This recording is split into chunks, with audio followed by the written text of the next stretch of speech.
Every church, regardless of its size or location, faces challenges in maintaining a clear vision, solid beliefs, and effective goals.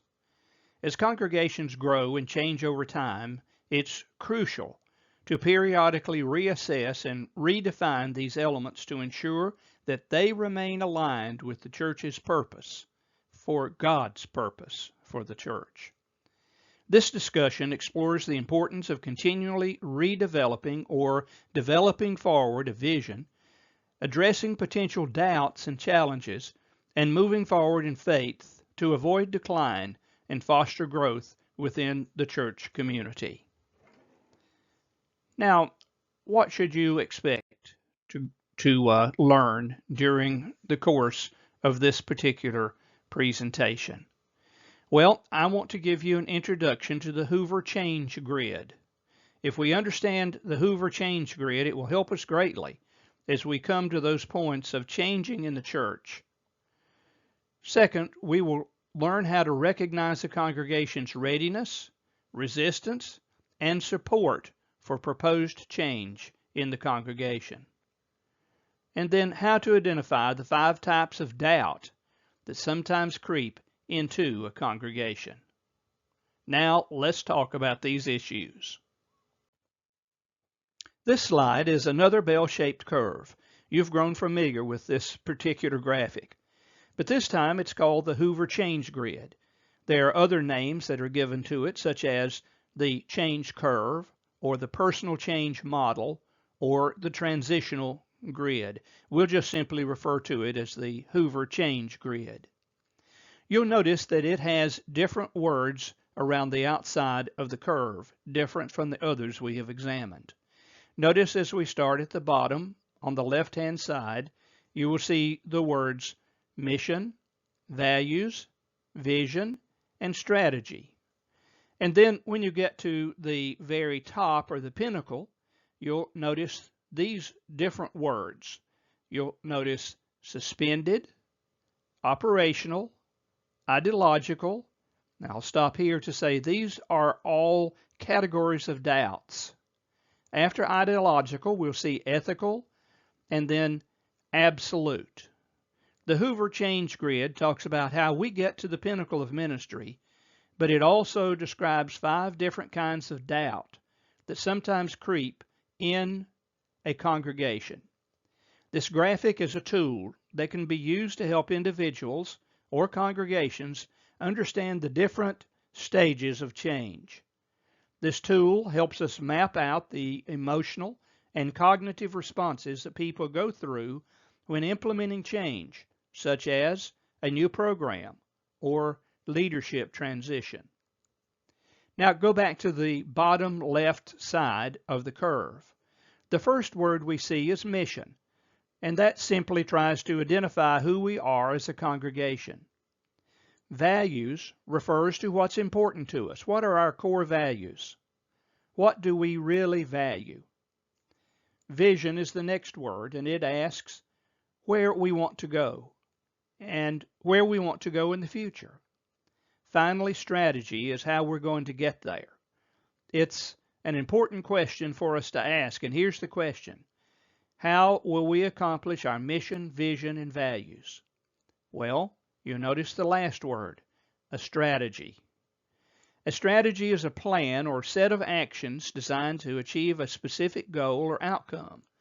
It involves careful planning and decision-making to determine the best way to use available resources and navigate challenges.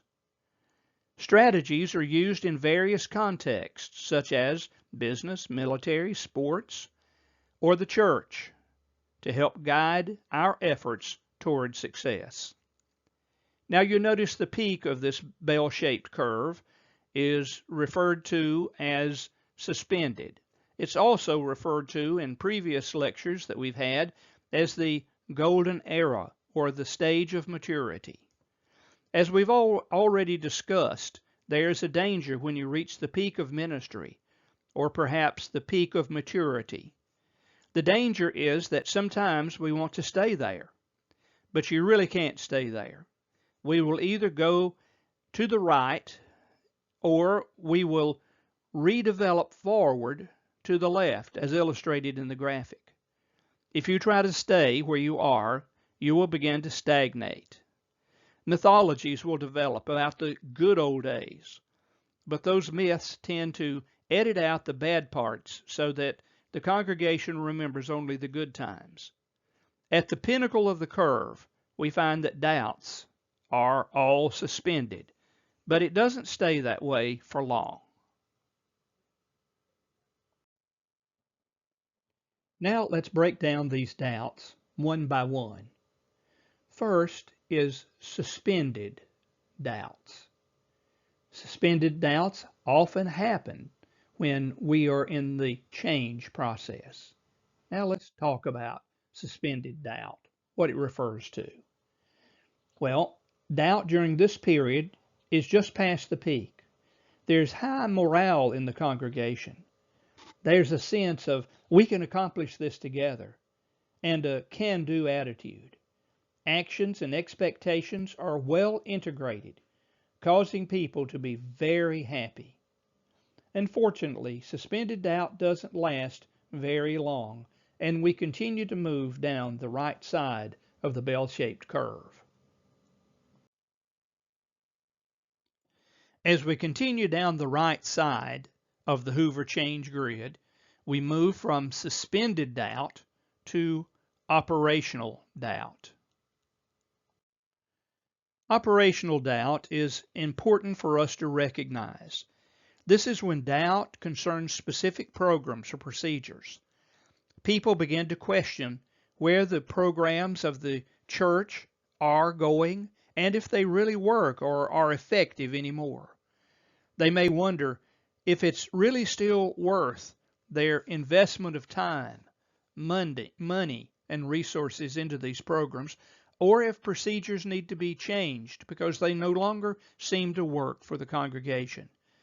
Behavior may deviate from the norm. Some may begin to act out. And during this stage, attendance and productivity may often begin to drop.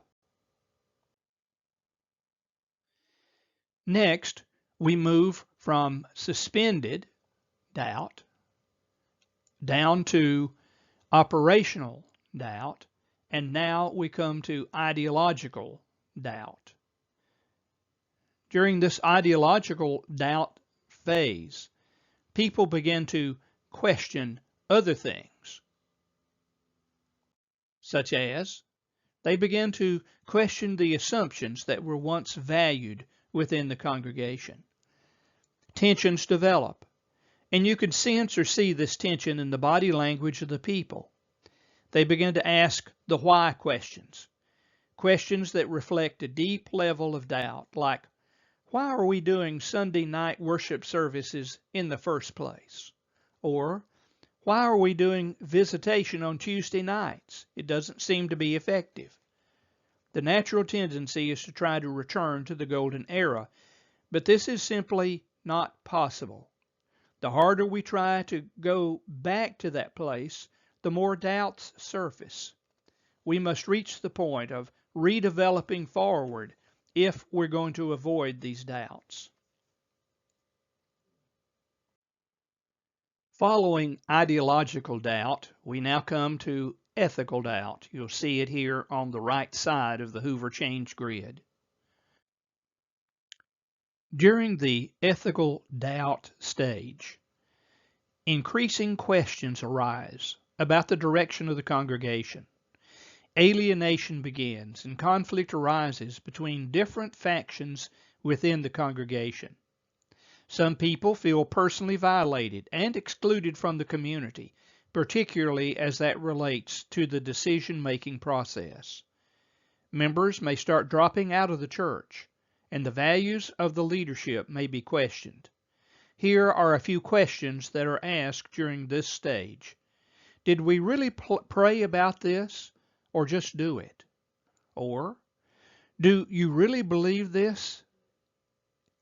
It's very easy to become defensive during this stage, but I encourage you, especially if you are a pastor or a minister or a leader in the church, please avoid becoming defensive.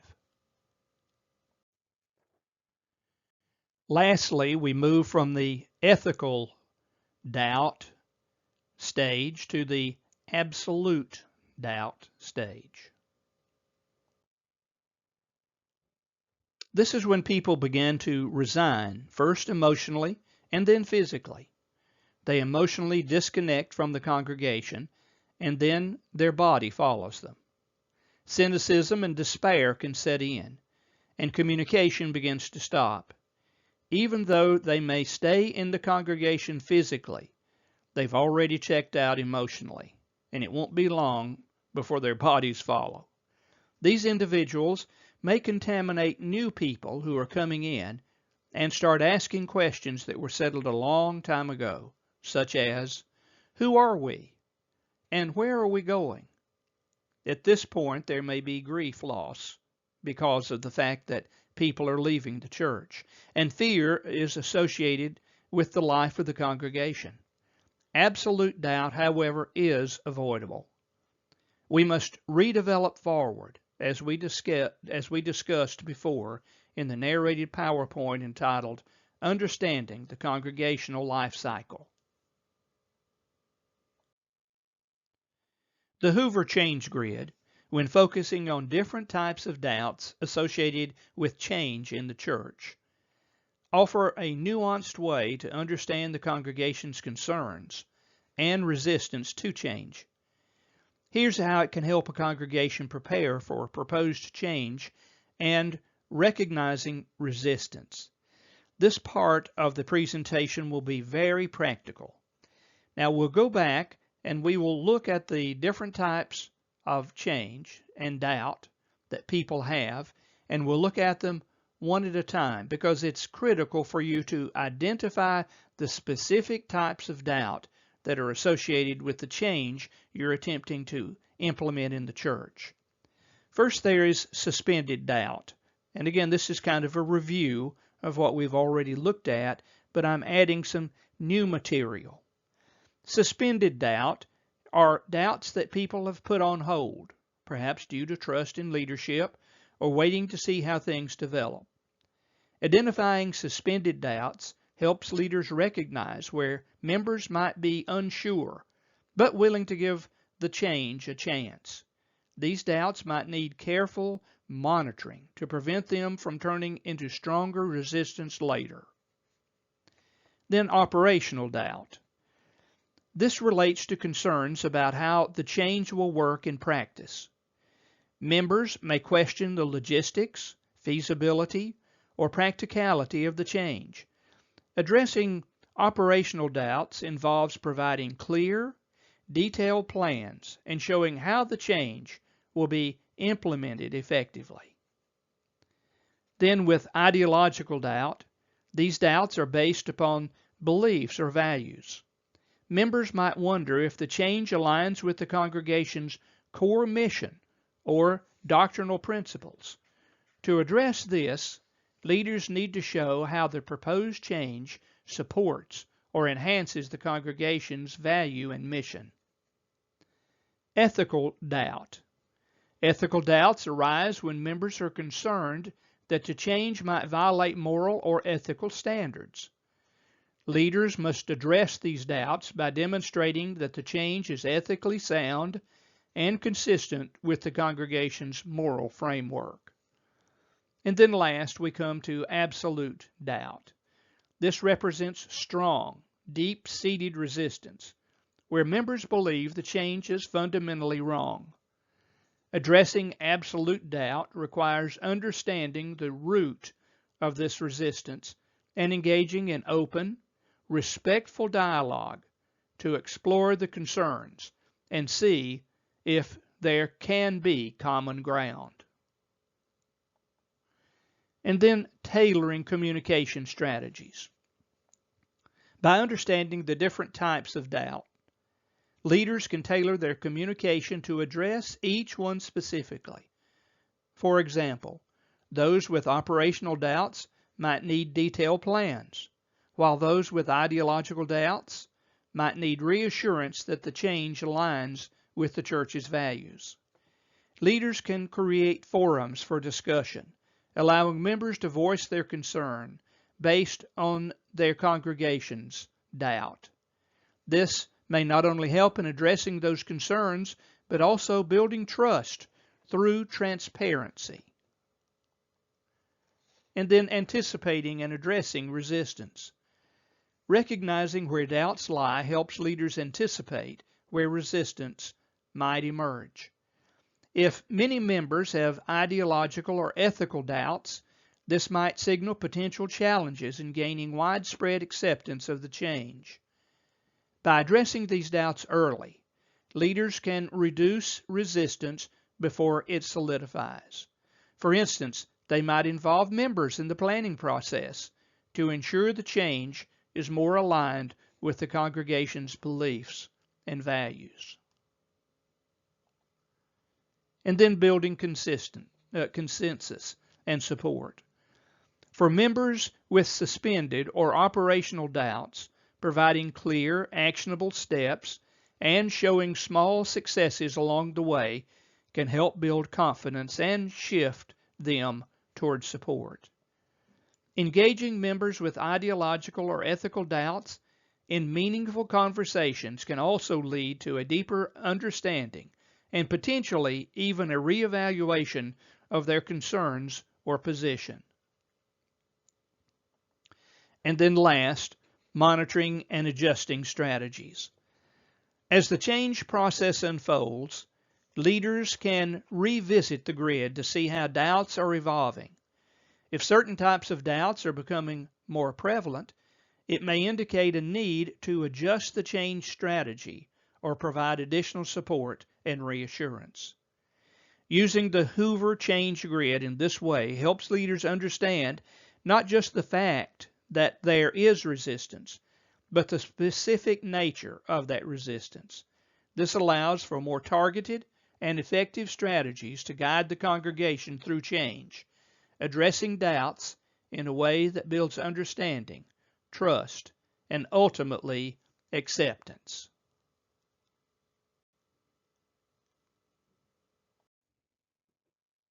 You might be asking, do these suggestions really work? Can the Hoover change grid help me to deal with the doubts that may arise in my congregation? Well, let me share with you a couple of experiences. I've led two associations, one in North Carolina and one in Kentucky. Each association needed to revision. And so I took the reins of the different associations. I worked with the leadership, and in doing so, we reached the point of changing the structure of both associations. We moved from about 30 committees to 4 teams leading our work. In other words, we moved from being a committee-dominated structure to a team-oriented structure. Those teams were empowered to do the work of ministry and became very effective. Those proposals passed with overwhelming support because I used some of the suggestions that I have shared with you on the previous slides. I hope that you will be able to use them, and I hope that it will help you. In another church, I led a process of redesigning and redeveloping their constitution and bylaws. And you know how difficult that is, how every person in the congregation sees every little flaw that is in a constitution or bylaws. But we were able to redevelop those documents, those governing documents, to the point that they became acceptable to the congregation, and there was not one negative vote presented. And so I commend these particular strategies to you as you deal with change in the church. In the journey of the church and its growth and development, it's essential to keep the vision and the mission fresh. It's essential to keep the strategies well formed.